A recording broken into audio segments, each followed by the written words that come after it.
Railway group D exam 2022 हेतु current affairs की today की सीरीज में आप सभी का अभिनंदन है मित्रों। जी हाँ, टुडे की सीरीज हमारी 21 है और इससे पहले हम 20 सीरीज करंट अफेयर्स की लगा चुके हैं। यदि आप लोगों के द्वारा नहीं देखी गई हैं तो वीडियो के डिस्क्रिप्शन बॉक्स में लिंक है, आई बटन पर भी लिंक मिल जाएगा। वहाँ जाकर के आप एक एक सीरीज के एक एक प्रश्न को देख सकते हैं, क्योंकि एक एक सीरीज का एक एक प्रश्न विभिन्न शिफ्टों में जिस तरह से करंट अफेयर्स के प्रश्न पूछे जा रहे हैं और आने वाली शिफ्टों में जिस तरह से करंट प्रश्न पूछे जाने उन सभी को विश्लेषित करने के पश्चात ही आपको रेगुलर करंट अफेयर्स की महत्वपूर्ण प्रश्नों की श्रृंखला को तैयार करके सीरीज प्रोवाइड की जाती है मित्रों। तो जी हाँ, तो यदि आप हमारे चैनल पर पहली बार विजिट कर रहे हैं तो चैनल को सब्सक्राइब करते हुए पास में जो बेल आइकन उसको प्रेस करेंगे, ताकि समय से लेटेस्ट वीडियो का नोटिफिकेशन आपको मिलता रहेगा और रेलवे ग्रुप डी एवं अन्य कॉम्पिटिशन एग्जाम की तैयारी भी आपकी बेहतर बनी रहेगी मित्रों। तो टुडे की वीडियो को हम आरंभ करते हैं।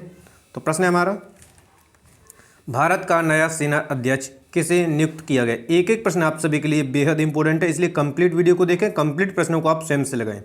तो भारत का नया सेना अध्यक्ष नियुक्त किया गया है, जैसे ऑप्शन बी मनोज पांडे को, यानी यहाँ से आंसर आपका राइट हो जाएगा ऑप्शन बी।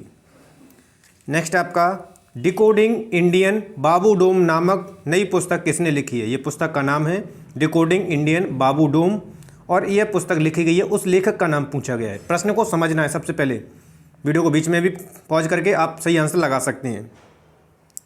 तो यहाँ से इसका right answer option D Ashwini Shrivastava के द्वारा लिखी गई है डिकोडिंग इंडियन बाबू डोम पुस्तक। नेक्स्ट, भारत का 38वां रामसर स्थल किस स्थान पर स्थित है। 38वां पूछा गया है, भारत का 38वां रामसर स्थल किस स्थान पर स्थित है। तो यहाँ से इसका राइट आंसर जाएगा ऑप्शन ए आसन कंजर्वेशन रिजर्व में। नेक्स्ट है, अलेक्जेंडर वुसिक को किस देश का राष्ट्रपति पुनर्नियुक्त किया गया है। किस देश का इन्हें राष्ट्रपति दोबारा से नियुक्त किया गया है, प्रश्न को समझें। तो यहाँ से इसका right answer option A Serbia के। नेक्स्ट है, नवंबर 2020 में रिलीज हुई पुस्तक द बैटल ऑफ बिलोगिंग के लेखक कौन है। पुस्तक का नाम है द बैटल ऑफ बिलोगिंग के लेखक कौन है। इसे 2020 नवंबर में रिलीज किया गया था। तो यहाँ से इसका right answer option A Shashi Tharoor के द्वारा लिखी गई है ये पुस्तक। नेक्स्ट है, किस बैंक ने चालू वित्त वर्ष 2022-23 हेतु संभव नामक एक डिजिटल परिवर्तन परियोजना शुरू की है।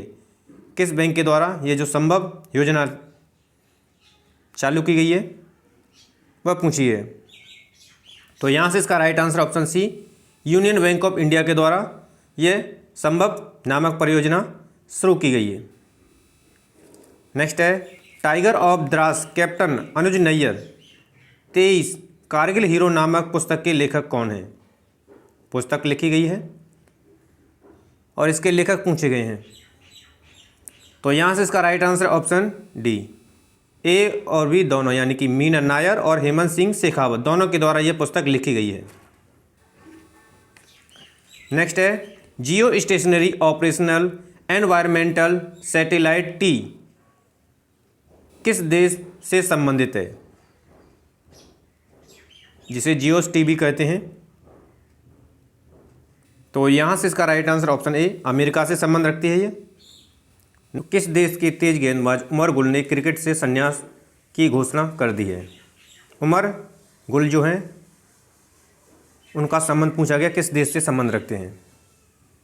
तो यहाँ से इसका right answer option B Pakistan के हैं। नेक्स्ट आपका, इंडिया इंटरनेशनल फिल्म फेस्टिवल 2020 में लाइफ टाइम अचीवमेंट पुरस्कार किससे दिया गया है।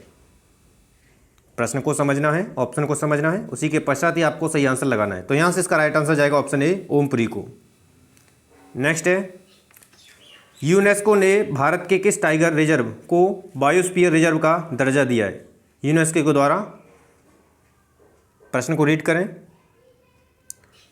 तो यहाँ से इसका राइट आंसर ऑप्शन सी पन्ना टाइगर रिजर्व को दिया गया है। नेक्स्ट, कौन सा बल्लेबाज T20 क्रिकेट में 1000 छक्के लगाने वाला विश्व का पहला बल्लेबाज बन गया है। 1000 छक्के लगाने वाले T20 क्रिकेट में बल्लेबाज बने हैं विश्व के पहले। तो यहाँ से इसका right answer option B Chris Gayle. Next है, केंद्र सरकार ने सैनिक स्कूलों में ओबीसी को निम्न में से कितने प्रतिशत आरक्षण देने की घोषणा की है। सैनिक स्कूलों में ओबीसी के लिए केंद्र सरकार के द्वारा आरक्षण देने की घोषणा की गई है, प्रश्न पूछा गया है। तो यहाँ से इसका right answer option D, Bharat और जापान के बीच संयुक्त सैन्य अभ्यास धर्म गार्जियन 2022 कहाँ आयोजित किया गया। भारत और जापान के बीच में संयुक्त सैन्य अभ्यास हुआ था, उसका नाम था धर्म गार्जियन जो कि 2022 में आयोजित किया गया। वह पूछा गया कहाँ पर आयोजित किया गया है। तो यहाँ पर आपका right answer option C, Belagavi में ये आयोजित किया गया था। नेक्स्ट है, चौथे सिख गुरु रामदास जी का प्रकाश पर्व मनाया गया, उनके जन्म का नाम क्या था। उनके जन्म का नाम पूछा गया है। इसका राइट आंसर ऑप्शन ए, जेठा था उनके जन्म का नाम। नेक्स्ट प्रश्न है, गोल्फ प्रतियोगिता द प्लेयर्स चैंपियनशिप 2022 का खिताब किसने जीता है। प्रश्न को और ऑप्शन को बेहतर तरीके से समझकर ही जवाब देना है। तो यहाँ से इसका राइट आंसर है ऑप्शन बी, कैमरून स्मिथ के द्वारा जीता गया है। टोक्यो मैराथन 2022 के पुरुष एलीट वर्ग का खिताब किसने जीता है। टोक्यो मैराथन 2022, तो यहाँ से इसका right answer option A, Eliud Kipchoge के द्वारा जीता गया है। MBBS प्रदेश विनियम 2020 के अनुसार नए मेडिकल कॉलेज की स्थापना हेतु आवेदन के समय बहुविशेषता वाले अस्पताल में कितने बेड होने चाहिए। एक क्राइटेरिया निर्धारित किया गया है। तो यहाँ से इसका राइट आंसर है 300 बेड उसमें होने चाहिए। आंसर सी हो जाएगा। भारतीय वायुसेना ने किस विमान से हवा में लॉन्च किए जाने वाले ब्रह्मोस मिसाइल संस्करण का सफल परीक्षण किया है। तो यहाँ से इसका right answer option D, सुकोई 30 MKI के द्वारा किया गया है। नेक्स्ट है, भारतीय मूल की श्री सैनी को पीछे छोड़ते हुए मिस वर्ल्ड 2021 का खिताब किसने जीता है। मिस वर्ल्ड 2021 का खिताब किसके द्वारा जीता गया है। तो यहाँ से इसका right answer option D, Karolina विल्वास्का के द्वारा जीता गया है मिस वर्ल्ड 2021 का खिताब। तो ये थे मित्रों टुडे के सबसे अहम और सिलेक्टेड करंट अफेयर्स के प्रश्न, जो कि आने वाले विभिन्न शिफ्टों में आपके यहाँ से प्रश्न निश्चित रूप से बनने हैं मित्रों। तो वीडियो पसंद आए तो मोर देन लाइक और शेयर करेंगे। चैनल को अभी तक आपके द्वारा सब्सक्राइब नहीं किया गया तो चैनल को सब्सक्राइब कर लीजिए, ताकि रेलवे ग्रुप डी एवं अन्य कंपटीशन एग्जाम की बेहतर तैयारी और रिवीजन आपका बना रहे मित्रों। धन्यवाद।